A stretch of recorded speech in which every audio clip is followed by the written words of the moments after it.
Andito po ang pagkakaiba ng ordinaryong magnanakaw at ng magnanakaw na politiko.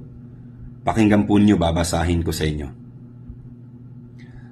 Number 1. Ang ninanakaw ng ordinaryong magnanakaw ay ang ating pera, bag, relo at alahas at iba pa nating ari-arian.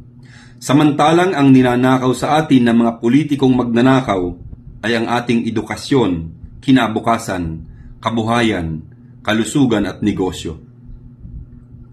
Ikalawa, ang nakakatawa pa, pinipili ng ordinaryong magnanakaw kung sino ang kanilang nanakawan, samantalang tayo naman ang pumipili ng politikong magnanakaw sa atin, sapagkat pinipili natin sila, ibinuboto natin sila. Ikatlo, ang isa pang katawa-tawa sa isyong ito ay nakikipaglaban tayo para protektahan ng ating mga ari-arian laban sa mga ordinaryong magnanakaw, hindi ba? Samantalang tayo-tayo ay naglalabanan para ipagtanggol at protektahan ang politikong magnanakaw sa atin. Hindi ba't ginagawa natin ito?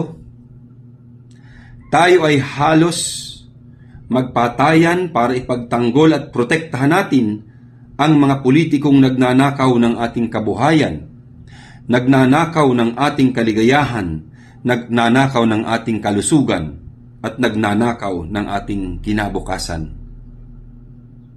Anong laking kahihiyan!